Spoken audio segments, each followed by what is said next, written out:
Hey guys, welcome to today's video. This is going to be a quick version, and this is Paint with Lovejoy. Thanks so much for joining. Please subscribe to the channel and share this channel with your community. Like I said earlier, this is going to be a quick version, so if you prefer the full-length, non-time-lapsed version, check out my Patreon page and my Paint with Lovejoy website. If you want to further support Paint with Lovejoy, please do. It all helps. And for more in-depth courses, check out paintwithlovejoy.com. And as always, share this with your community. All right, guys, it's going to be another fun tribute painting today for the wave. So grab your supplies, make sure you take your progress photos and transfer your traceable to your surface. And like I said, today's painting is going to be a quick version. If you want the full-length, non-time-lapsed version, check out my Patreon page or Paint with Lovejoy, and you can find it on there. So we're starting off with yellow mixture, yellow and white, and we're putting the first layer above the mountain. And then I do want you to clean the brush really good. We're going to make a light blue next, and we're going to fill in the rest of the sky. And we're going to start with that light blue and kind of start towards the top. And then as you come close to the yellow, I want you to be a little more slower and controlled with your brush strokes, because you don't necessarily want to make green, but you can blend a little bit of that blue into that yellow without making green. And I am using student grade paint, so if you're using student grade paint as well, I do recommend that you paint it a little bit thicker, and that will make your blending a little bit easier. Now we're moving into that mountain, and we're starting with a light purple, and that is white and purple, and then we'll put a slightly darker purple at the base. And do take your progress photos as needed and pause the video as needed. You do not need to paint as fast as this video is. This is a time-lapsed version. So it's looking good. Now we're going to make our next area, and that's going to be raw sienna or burnt sienna with a mixture of black, whatever shade of brown that you have, and mix with black. And we're going to fill that whole section in all the way over to the wave. This section will get a second layer later on in this video to kind of give some details of the tops of the palm trees, and then also with a second layer, it makes student grade paint more opaque by putting that second layer on there. So another spot to pause the video, take your progress photo. We're going to move down to the medium flat brush and light blue paint.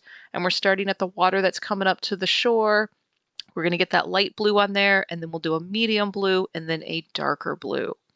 Now, whether you're using this video or the slower ones, you are strengthening your power of observation, and that is a core foundational art skill, especially for my beginner painters.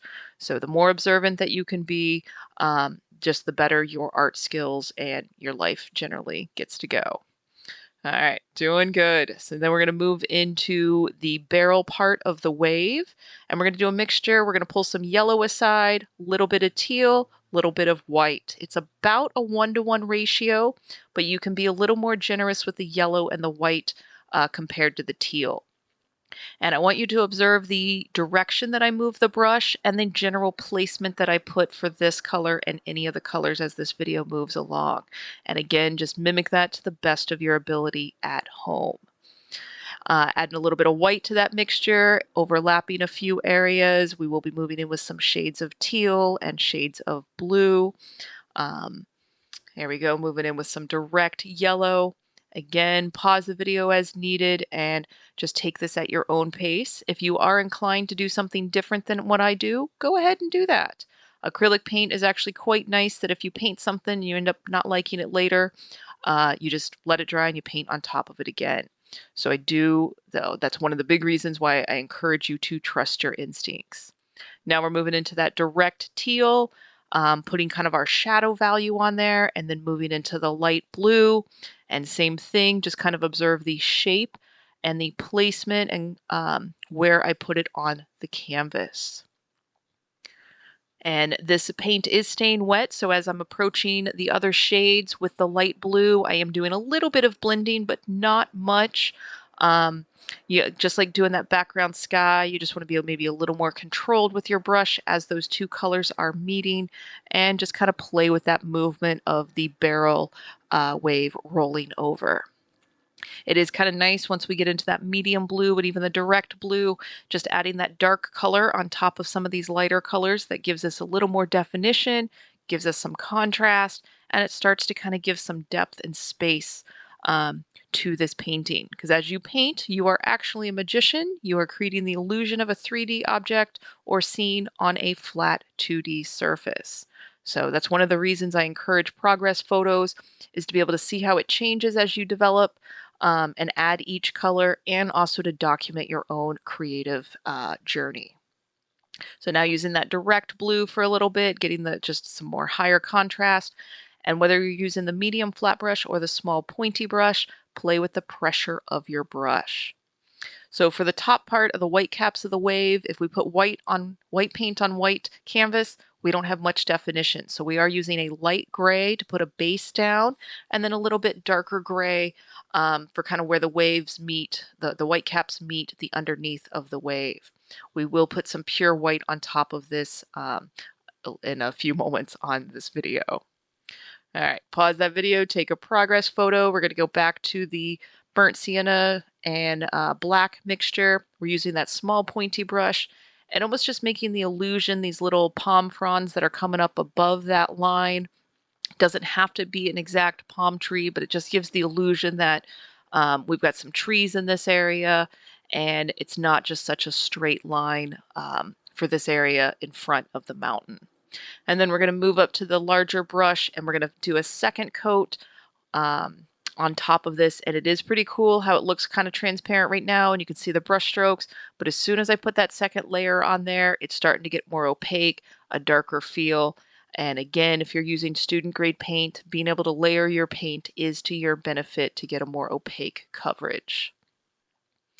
All right, if you are one of my first time painters, please do not be painting as fast as this video. This is a time-lapsed version, but also as you are painting, remember to breathe. So now we're going to move into white paint. We're going to be very generous with the application of white paint. I do want you to put it on there kind of thick, so that way it's got a bit more boldness to it. We are placing it on top of that gray. It gives a little bit of contrast, and we are overlapping the underneath of the wave just a little bit with the white. And then as we do the white inside the barrel wave, we're keeping that light pressure. You can use that small pointy brush, but you're again moving your lines in the direction that the water is moving. All right, guys, doing a great job. I do recommend that you look at your painting from a distance of 5 to 10 feet away, assess it. Do you need to change? Do you need to add anything? Do you like it? Do you not like it? And just kind of assess it, go back, add what you want, and then look at it from a distance again. Looking at it from the distance is the way most people see artwork, so getting in that groove of viewing it from that point while you're painting will help your creative journey. So now we're back to that small pointy brush, teal paint, or you can use your direct blue. And again, making some smaller lines. This is increasing our contrast, and again, giving the indication with the lines, the direction that the water is moving. And now we're moving down to the blue, the direct blue, doing the exact same thing. So if you don't have teal, you could do both of those steps with blue. And a little bit of brush maintenance. If you need to clean the brush and reload it with paint, feel free to do that.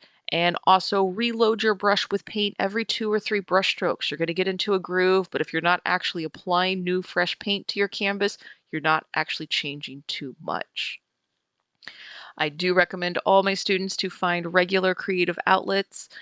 Please try to paint once a month, once a week, as often as you can. It is to your benefit to just get creative and escape your daily work regimen and just kind of focus on you for a little bit. So please try to find as many opportunities to paint as you can. So this kind of brings us into the conclusion of today's painting. Thank you so much for checking it out. And again, if you want the full-length, non-time-lapsed version, check out my Patreon page or Paint with Lovejoy. Until next time, cheers.